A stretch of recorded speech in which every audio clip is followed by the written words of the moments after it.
Dominic, though, let's talk about Thunder Rosa and Serena Deeb. Yeah, man. Your thoughts first. Give me your thoughts first, because you talk. You're big in both of them. Me too. But I know, like, anytime we bring up the AEW women's division and the wrestling there, these are the two you talk about. So Yeah, I mean these two are incredible. So I will say this was not the best match that I've seen either of them have I agree. on AEW. Yeah. There were a couple missed spots, just like a little bit of sloppiness. I'm thinking particularly of one like Snapmare. I believe it came off pretty bad, and then just a couple like missed grabs and timing issues. Nothing that can't be fixed. But still, even with that, one of the best matches on the program easily. What I even wrote down what this is reminding me of. It's giving me some vibes of like it's almost got like the practice nature of because these two know each other pretty well. The practice nature of like a Bret Hart and Dynamite Kid. Not saying that these two. I said before that Serena Deeb reminds me of a female Bret Hart. I'm not saying that Thunder Rosa is like the Dynamite Kid. Just the fact that these two they mesh so well together.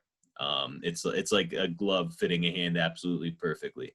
Like these two, they belong together in the ring. They know each other's stuff really well. So it's just very easy watching wrestling. And yeah, so those two, that's the match that makes me, if I'm holding a coffee in my hand, I set it down and I lean forward so I can really take in the match, because those two know what they're doing. I was frustrated because I'm doing the recap and I can't sit down and watch this like fully, like completely.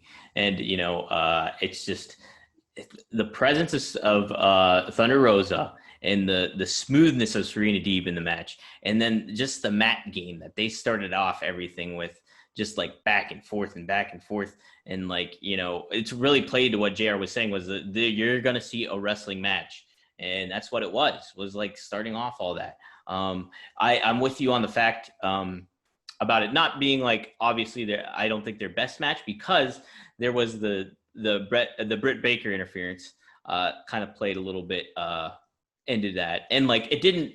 The commentary got it over that it didn't play a factor in the ending result of the match, but still, it's like it disrupts it, which I'm okay with. I'm okay with, because it only plays to that these two can fight each other again one-on-one, and it would make total sense.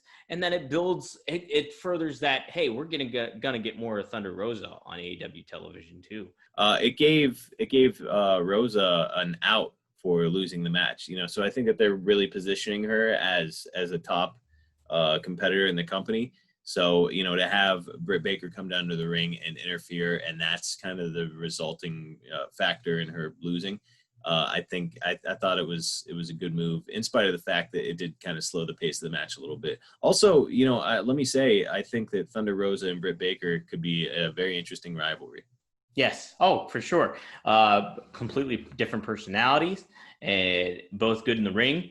And, it's something fascinating too. Like, I don't know if I'm sure we talked about this before, but Thunder Rosa only has 5 years of wrestling experience. It's just, which is wild that she's as good as she is. She's as natural as it comes, and like the way she plays to the crowd and everything is just, it's top draw kind of stuff. I believe this truly, that she could be one of the biggest stars in the world, male or female, in pro wrestling. She is very, very unique, not just in the ring, but like she's got such a cool look. If Tony Khan, I don't think he's signed her yet, I would give her all the money.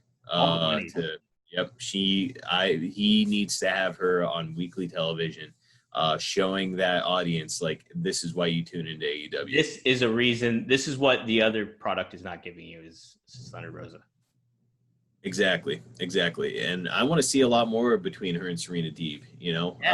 Again, they've got such great chemistry, and now I'm like, now you can play around with it. Like, let's see how these two do in an I Quit match. Let's see how they do in a cage. Let's see how they do with that NWA belt hanging from where you got to climb to the top of a ladder.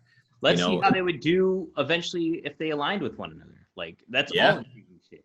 Yeah, there's everything's on the table. So I'm really hoping that Tony Khan capitalizes. I'm sure, with the way she's been helping people backstage and talent backstage, her and Dustin collaborating with one another and stuff, I think it's a positive sign, hopefully. I hope so. I truly hope so.